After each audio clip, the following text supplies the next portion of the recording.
Section 3.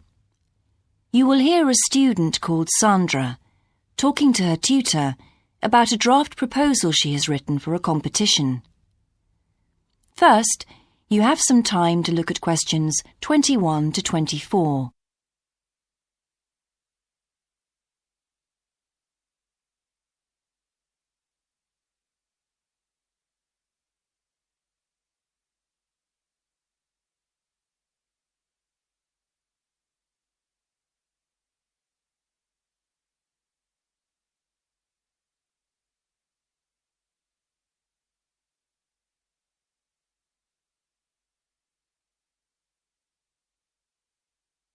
Now listen carefully and answer questions 21 to 24. Right, Sandra. You wanted to see me to get some feedback on your group's proposal, the one you're submitting for the Geography Society field trip competition. Uh-huh. I've had a look through your proposal, and I think it's a really good choice. Oh. In fact, I only have a few things to say about it, but even in an outline document like this, you really have to be careful to avoid typos and problems with layout in the proposal, and even in the contents page. So read it through carefully before submitting it, okay? Will do. And I've made a few notes on the proposal about things which could have been better sequenced. Okay. As for the writing itself, I've annotated the proposal as and where I thought it could be improved. Generally speaking, I feel you've often used complex structures and long sentences for the sake of it, and as a consequence, although your paragraphing and inclusion of subheadings help, it's quite hard to follow your train of thought at times. Oh. So cut them down a bit, can you? Really? Yes, and don't forget simple formatting like numbering. Didn't I use page numbers? I didn't mean that. Look, you've remembered to include headers and footers, which is good, but listing ideas clearly is important.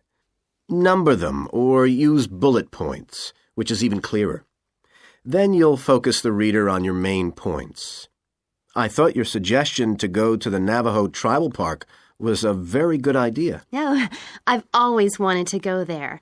My father was a great fan of cowboy films and the Wild West, so I was subjected to seeing all the epics, many of which were shot there. Mm-hmm. As a consequence, it feels very familiar to me, and it's awesome, both geographically and visually. So it's somewhere I've always wanted to visit. The subsequent research I did and the online photographs made me even keener. Before you hear the rest of the conversation, you have some time to look at questions 25 to 30.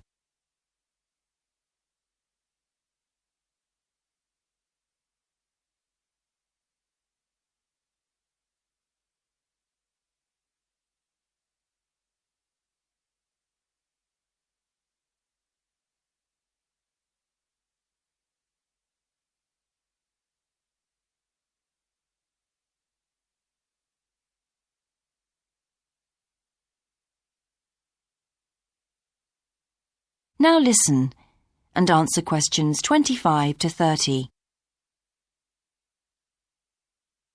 Interesting. Right, let's look at the content of your proposal now. Did you find it comprehensive enough? Well, yes and no. You've listed several different topics on your contents page, but I'm not sure they're all relevant. No? Well, I thought that from the perspective of a field trip, one thing I needed to focus on was the sandstone plateau and cliffs themselves. The way they tower up from the flat landscape is just amazing. The fact that the surrounding softer rocks were eroded by wind and rain, leaving these huge outcrops high above the plain. It's hardly surprising that tourists flock to see the area.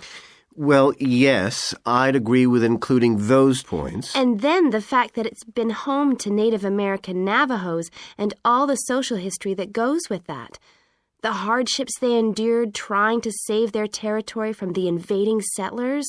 Their culture is so rich. All those wonderful stories. Well, I agree it's interesting, but It's not immediately relevant to your proposal, Sandra, so at this stage, I suggest you focus on other considerations. I think an indication of what the students on the trip could actually do when they get there should be far more central, so that certainly needs to be included and to be expanded upon. And I'd like to see something about the local wildlife and vegetation, too. Not that I imagine there's much to see. Presumably the tourist invasion hasn't helped. Okay, I'll do some work on those two areas as well. But you're right, there's not much apart from some very shallow-rooted species. Although it's cold and snowy there in the winter, the earth is baked so hard in the summer sun that rainwater can't penetrate.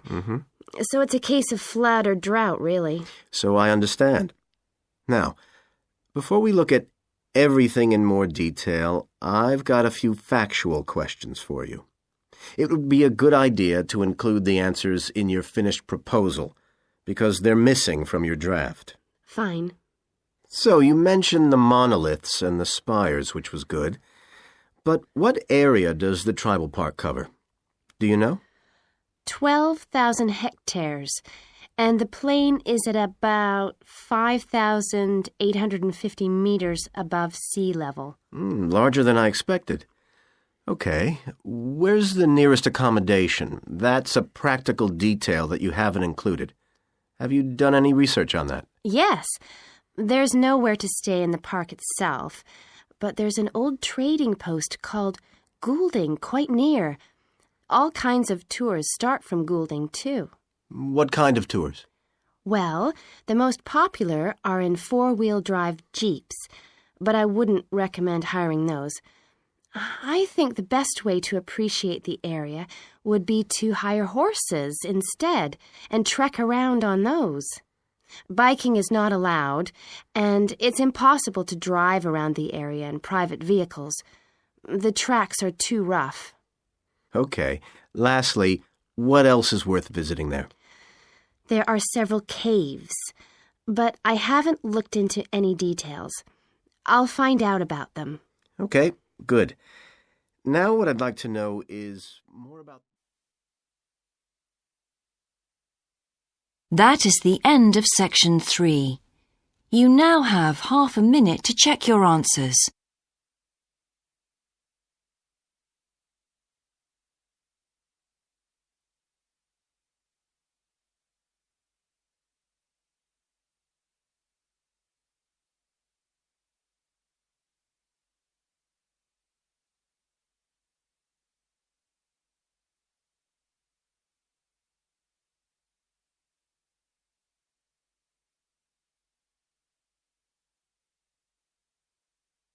Now turn to section 4.